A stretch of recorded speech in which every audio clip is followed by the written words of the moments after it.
پاکستان سے ہنرمند افراد کے انخلاء کا سلسلہ جاری ہے. نہ آپ کی اچھی سیلریز ہیں، نہ ہی آپ کی ایجوکیشن کا اسٹینڈرڈ وہ ہے. چھوڑ کے تو کوئی نہیں جانا چاہتا، بٹ اب مواقع جب نہیں ملے تو ڈاکٹر پروٹیسٹ کر رہے ہوتے ہیں کسی نہ کسی چیز کو لے کے، ینگ ڈاکٹر. تو مجھے لگ رہا ہے کہ آنے والے 2-3 سالوں میں نہ آپ کو ڈاکٹر ملے، نہ انجینئر، نہ لیبر ملے گا. بیورو آف امیگریشن کے ڈاکیومنٹس کے مطابق سال 2022 میں 7 لاکھ سے زائد پاکستانی نوجوان اپنا ملک چھوڑ کر باہر ممالک کی جانب مائیگریشن کر چکے ہیں. اس سال کے نمبرز کے مطابق 92,000 اعلیٰ تعلیم یافتہ افراد جیسے کہ doctors, nurses, engineers, information technology کے ماہرین اور اکاؤنٹنٹ بھی شامل تھے. اس خبر کے پھیلتے ہی نوجوانوں کی محب وطنی پر سوال اٹھایا گیا، مگر کیا ہم نے یہ سوچا کہ ایسا کیوں ہوا اور اس کی کیا وجوہات بنی؟ پاکستان میں طویل عرصے سے مسلسل سیاسی عدم و استحکام اور بڑھتے ہوئے معاشی بحران نے پاکستان کے مستقبل کو تاریکیوں میں دھکیل دیا ہے. اس وقت اگر پاکستان کی موجودہ حالت کو دیکھا جائے تو یہاں لوگ کھانے پینے کی اشیاء کے لیے بھی آپس میں لڑ رہے ہیں، کیونکہ پاکستان پچھلے 50 سالوں کے مشکل ترین معاشی بحران سے گزر رہا ہے. موجودہ صورتحال کے مطابق ہمارے پاس اشیاء امپورٹ کرنے کے پیسے موجود نہیں ہیں. پاکستان میں ضروری اشیاء کے دام دن بدن بڑھتے جا رہے ہیں.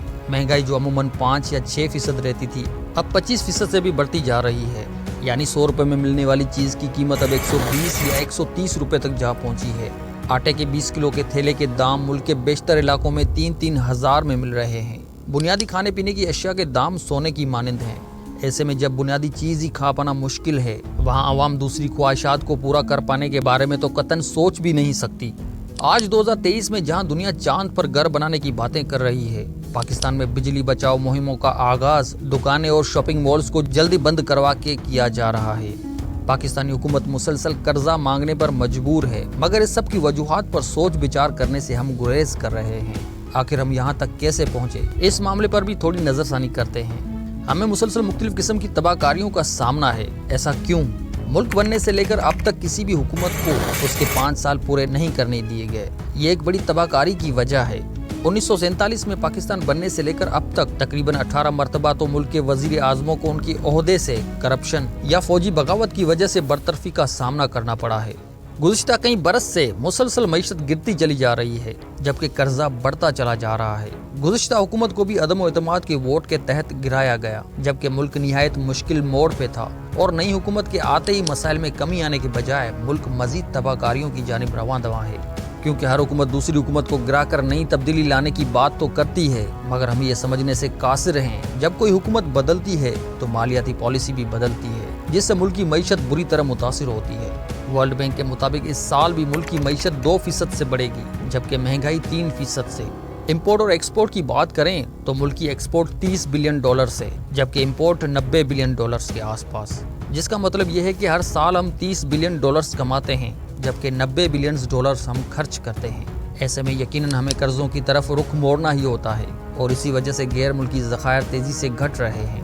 ہمارے جی ڈی پی $376 بلین ہے، جبکہ ہم پر قرضہ $274 بلین کا ہے. اور چونکہ ہر سال اس قرضے پر شرح سود بڑھتی جا رہی ہے، تو اس لیے ہر سال ہمارے اخراجات کا 1/3 حصہ سود کی ادائیگی میں چلا جاتا ہے، جس کا مطلب صاف ہے کہ ہم ابھی ایک مردہ ٹریک پر چل رہے ہیں.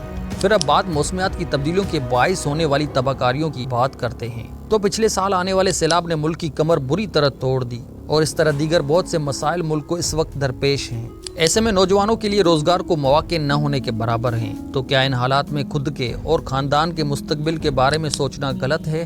کیا ایک بہتر مستقبل کے لیے دوسرے ممالک کی طرف مائیگریشن کرنا اپنے ملک سے محبت پر سوال اٹھانے کے مانند ہے؟ ہمارے ملک میں جب نوجوانوں کے لیے پڑھنے لکھنے کے باوجود روزگار کے مواقع نہیں ہوں گے تو وہ یقیناً ایک بہتر مستقبل کے لیے دوسرے ذریعوں کی جانب جائیں گے. ہماری حکومتوں اور دیگر سیاسی پارٹیوں کا کام بنتا ہے کہ ایسے حالات میں بجائے لڑنے کے اپنے ملک کی بہتری کے لیے ایک ساتھ کھڑے ہوں اور مل کر مسائل کا حل تلاش کریں. ہر اس اقدام کو بروئے کار لائیں جس سے ملک کی بہتری ممکن ہے، اور ہر وہ اقدام بھی یقیناً ضرور کریں جس سے ملک کا آنے والا مستقبل بھی محفوظ ہو. اور اس کے لیے ہمیں چاہیے کہ اپنے ملک سے سب سے پہلے کرپشن کا خاتمہ ہر حال میں یقینی بنائیں، ورنہ شاید یہ ملک مزید ڈیفالٹ کی جانب ہی جائے گا، نہ کہ بہتری کی جانب. اللہ حافظ.